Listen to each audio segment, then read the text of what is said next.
the Knicks on the second night of a back-to-back out in Hollywood. After a regrettable loss to the Clippers, Julius would put the team on his back and lead with his on-the-court play, man. 25 first-half points for Julius Randle against these Lakers. And this was a pesky Lakers team, man. They have been riding a hot streak even without LeBron James. Defense leading the way, Anthony Davis as well, so they were pesky. D'Angelo Russell leading the way for them. D'Lo was cooking everybody tonight.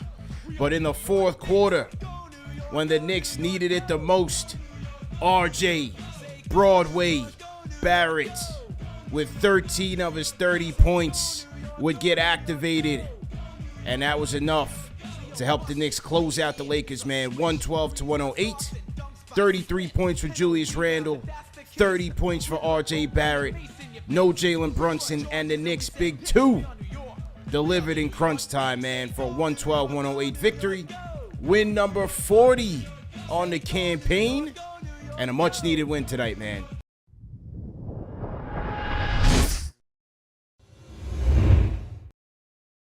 Give credit where it's due. The theme of tonight was redemption.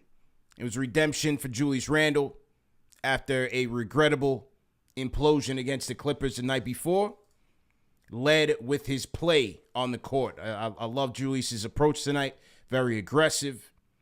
Wasn't necessarily settling for shots, attacking the basket, playmaking for his team.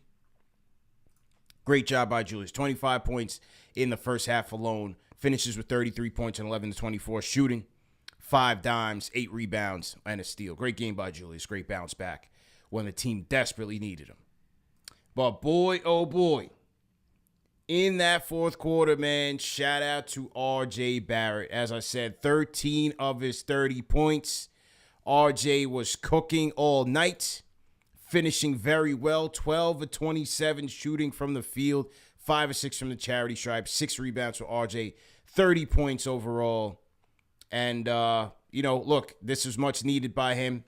You just don't know what you're going to get from him as far as consistency is concerned. So it was great to see him bounce back strong in a major way for this team. And the bulk of his production came as the leader of his unit. You know, when RJ's running with that second unit, even when Brunson was healthy, I was always looking at that like, that's your time.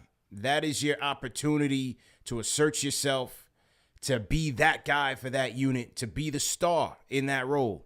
And it's been up and down. He hasn't really, emerged as that guy when Tibbs kind of staggers those minutes. But tonight he did.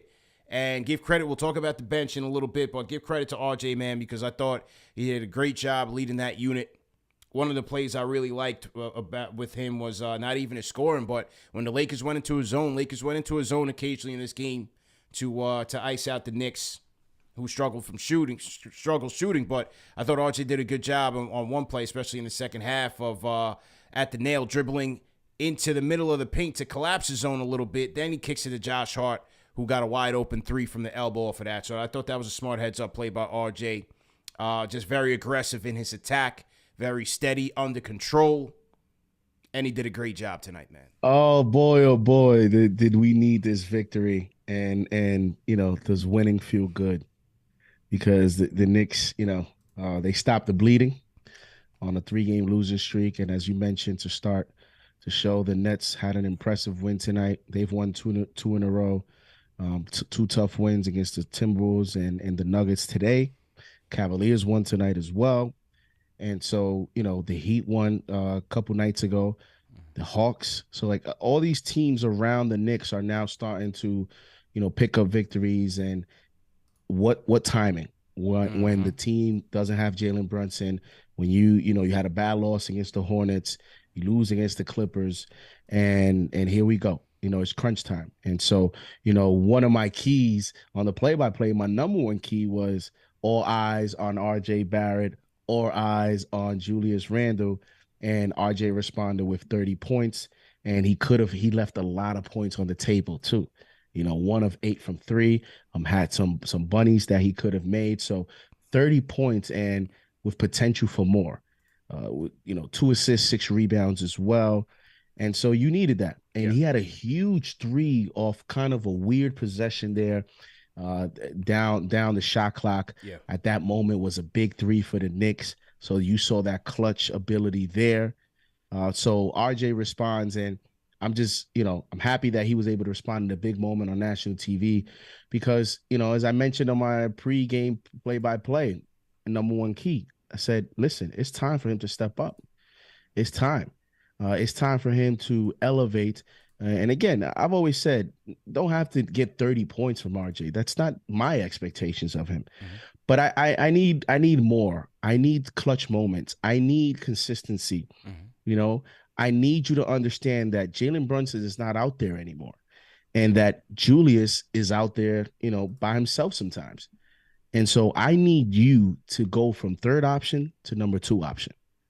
And I need you to play like one. And so he responded tonight, and he helped the Knicks get a victory. He was 5 of 6 on the free throw line. So that's always a positive when he's going 6 or more times to the free throw line, and he's only going to miss 1 free throw. So you like to see that. And so, 39 minutes as well. He put up the minutes. Great game by RJ. Great game by the Knicks. Huge victory. And now they go into Portland to try to finish off this road trip.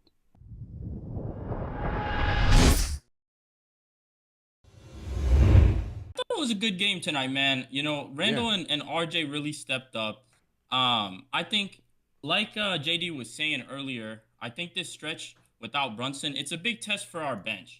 Yeah. I think, I was at the Sacramento game actually, and I have to say, our starters were gassed out there. Mm-hmm. And I think the more, that we can rely on the bench, the more we can rely on solid minutes from McBride, from Obi, from Hart has been critical with his rebounding out there. Yeah. I mean, that's what's going to win us some games right now in this stretch.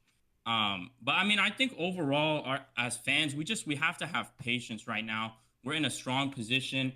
We can make a splash in the playoffs this year. We have flexibility to make moves this summer, sign on more free agents, make some trades if we need to. And I mean, we just had a 9-game stretch. Randle just had a game winner versus Miami a few games ago. He's been playing strong all season. He's going to be all NBA again. I guess, what does it take to just build some goodwill where we're not calling for dudes' throats after every couple losses? We want to trade everybody, fire Tibbs, all this nonsense. When can we just have some patience, enjoy what we're seeing? And we're going to have a good season, and we're going to make a splash. And let's just see where this goes, man. We have a great team. I think this is an exciting season. Man. This week coming up, you'll have Tuesday night. You'll have JD's play-by-play, Knicks versus Portland. Tuesday during the day, I'm back on Bleacher Report at 4 p.m. With a Knicks fan Q&A. So make sure you tap in on your Bleacher Report app.